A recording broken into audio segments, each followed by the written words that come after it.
तो मैं भोपाल से हूँ, भोपाली हूँ, इंदौर ज़्यादा दूर नहीं है, तो आपसे कनेक्ट कर सकती हूँ। यहीं की हूँ, मध्य प्रदेश की। सबसे पहले तो ये कहूँगी कि जैसा मैम ने बताया कि मैंने कैसे शुरुआत की, या स्कूल में थोड़ा सा दिमाग में था, तो हाँ, स्कूल में थोड़ा सा कहीं सोचा था, कहीं शायद पढ़ लिया होगा, कहीं सुन लिया होगा कि नहीं IAS ऑफिसर नाम की कोई चीज़ होती है। लेकिन तब ये भी नहीं पता था कि यार UPSC नाम की कोई एग्ज़ाम है, सिविल सर्विस एग्ज़ाम है, उससे और भी पोस्ट में आप सिलेक्ट हो सकते हैं, ऐसा कुछ नॉलेज नहीं था। जब मैं अपने कॉलेज लेवल में आई, जब कॉलेज में एडमिशन लिया, मैंने भोपाल से ही प्राइवेट इंजीनियरिंग कॉलेज से केमिकल इंजीनियरिंग किया है। और उस दौरान मुझे, जब मैंने सोचना शुरुआत की कि क्या बनना है, कंटेम्पलेट किया कि एग्जैक्टली क्या करियर चाहती हूँ, तो लगा कि यार कहीं जो पुरानी ड्रीम थी, एक जो सपना था, वो अभी उसको सामने लाना चाहिए। फिर इस बारे में और पढ़ा, और तब खान स्टडी ग्रुप भोपाल में सेंटर वहाँ पे जैसे शुरू हो गया था, तो मेरा जो फाउंडेशन कोर्स है मैंने वहाँ से किया। और इस एग्ज़ाम के बारे में जो चीज़ें मुझे 1-2 साल में समझ में आई हैं, वो कुछ चीज़ें मैं आपसे शेयर करना चाहती हूँ।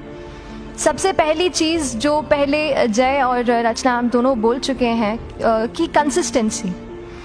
आप अगर दिन में, कई बार हमसे सवाल पूछते हैं कि आप कितने घंटे पढ़ाई करते हैं, तो देखिए घंटे मैटर नहीं करते।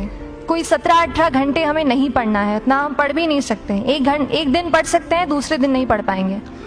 5 से 6 घंटे ही आपको देने हैं या उतने निकालने हैं, पर वो जो वक्त आप अपनी पढ़ाई को देते हो, वो कंसिस्टेंटली आपको रोज उतना ही अपने पढ़ाई को देना है।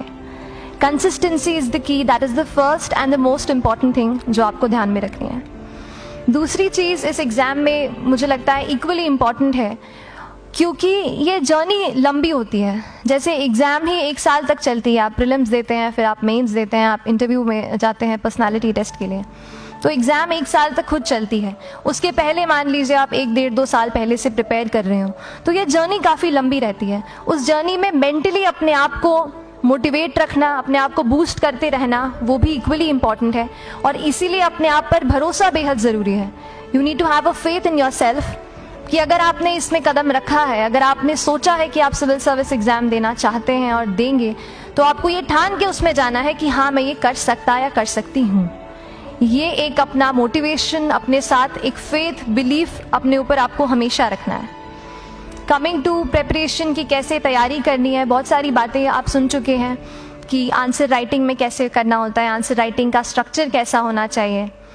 तो मैं शुरू में सबसे पहले ये कहूँगी कि मेरे प्रिपरेशन का बेस 2 चीज़ें रहीं। पहला था करंट अफेयर्स। करंट अफेयर्स इसलिए मैंने उसको उसी से शुरुआत की क्योंकि करंट अफेयर्स सबसे इंटरेस्टिंग पार्ट होता है। कई बार आपको हिस्ट्री कभी बोरिंग लगेगी, कई बार आपको लगेगा ज्योग्राफी इतना, कभी हर किसी के अपने अपने फेवरेट्स होते हैं। तो मुझे वो 2 सब्जेक्ट्स लगते थे कि यार इतना मन नहीं करता है, लेकिन न्यूज़पेपर्स और करंट अफेयर्स में जो भी नया चल रहा है वो मुझे हमेशा इंटरेस्टिंग लगता था। इंटरनेशनल रिलेशंस में क्या हो रहा है, क्या सोशल रियलिटीज़ हैं, कहाँ क्या हुआ, उसका क्या इम्पैक्ट पड़ेगा एडमिनिस्ट्रेशन पे और हमारे कंट्री पे, तो उसको आप अपना एक बेस बना सकते हो। आप करंट अफेयर्स बेस्ड प्रिपरेशन कर सकते हैं, इसलिए भी क्योंकि अगर आप मेंस एग्ज़ाम देखेंगे तो काफ़ी डायनामिज्म आ गया है, केवल प्रीलिम्स में नहीं बल्कि जनरल स्टडीज़ पेपर 2, पेपर 3 में भी आप देखेंगे कई सारे ऐसे सवाल हैं जो करंट इवेंट्स से इंस्पायर्ड होते हैं, उन पे बेस्ड रहते हैं। तो जब आप न्यूज़पेपर बेस्ड, करंट बेस्ड पढ़ाई करते हैं तो वो आपका प्रिपरेशन वहाँ से भी कवर हो सकता है। दूसरी जो चीज़ मैंने जिस पे बहुत फोकस किया वो थी आंसर राइटिंग। तो आंसर राइटिंग का, जैसे खान सर बता रहे थे कि आंसर राइटिंग की प्रैक्टिस बहुत की, तो उसके पीछे मेरा ये था कि जब मैं हमेशा प्रीलिम्स का कोई भी पेपर टेस्ट देती थी, हम मॉक टेस्ट देते हैं, तो मॉक टेस्ट देती थी तो हमेशा मेरे मार्क्स करीब 90 to 110, 120, इससे ऊपर मेरे कभी मार्क्स नहीं जाते थे। तो मुझे हमेशा ये डर था कि यार प्रीलिम्स में कहीं मेरा कुछ, क्योंकि कट ऑफ भी इसी कुछ रेंज में जाता है, तो हमेशा लगता था कि यार कुछ गड़बड़ यहाँ ना हो जाए।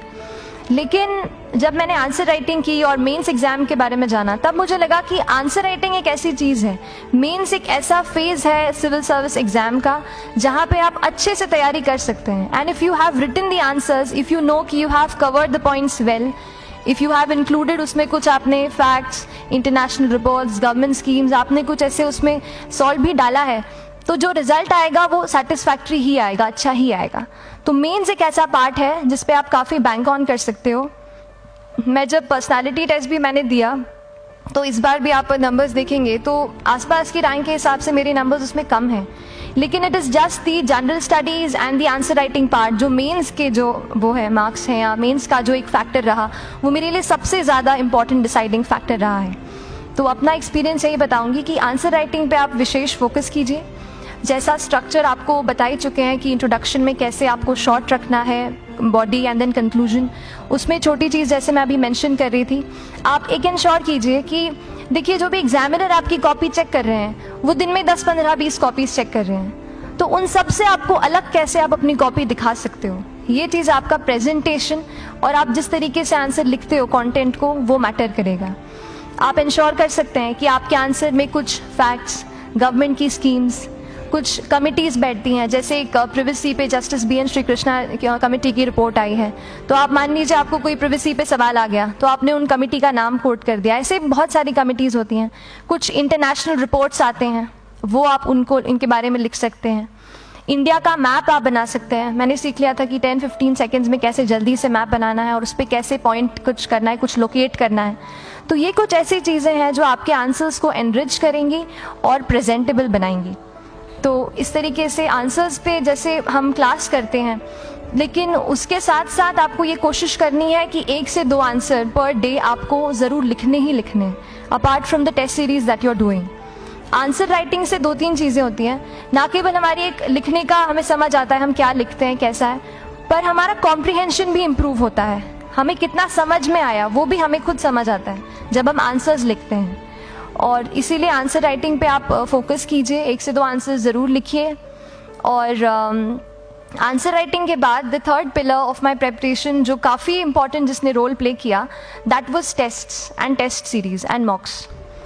देखिए हम पढ़ रहे हैं यहाँ पर, I will also come to the point कि हम कैसे दिल्ली, भोपाल और इंदौर में प्रिपेयर करके बिना दिल्ली जाए हम कैसे कर सकते हैं, I will come to that point.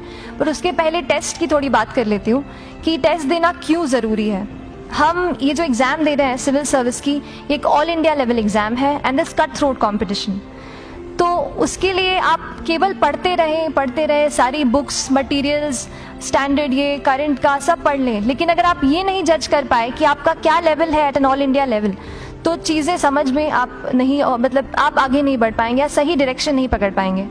तो इसलिए आप टेस्ट से घबराइए मत। कई बार टेस्ट का इनर्शिया होता है, ऐसे लगता है कि जब तक पूरा सिलेबस कंप्लीट नहीं कर लूँ तब तक टेस्ट नहीं दूंगा, लेकिन सच में बात ये होती है कि जब तक हम GS के मतलब पेपर देने अंदर भी घुसते हैं ना, तब भी उस सेकंड पे लग रहा होता है कि कुछ छूट गया है हमारा। तो ये चीज़ होगी ही, इसीलिए ये मैं कभी मत सोचिए कि जब तक पूरा सिलेबस नहीं कर लूँ टेस्ट नहीं दूंगा। जैसे आपका एक थोड़ा बेस बन जाता है प्रिपरेशन का, आप टेस्ट दीजिए, चाहे वो प्रीलिम्स का MCQ का टेस्ट हो या मेंस का राइटिंग स्किल की प्रैक्टिस हो, टेस्ट पे आप फोकस कीजिए। उसके बाद टेस्ट केवल देने के लिए नहीं देना है, उसको एनालाइज भी अच्छे से करना है। When you get the answer hints, when you get the answer keys, analyse properly कि आपकी क्या गलती हुई है और उससे भी सीखने की कोशिश कीजिए कि क्या कुछ नया मुझे इस टेस्ट पेपर से या इस आंसर कॉपी से मिल सकता है। तो इस तरह से टेस्ट पे भी आप फोकस कीजिए।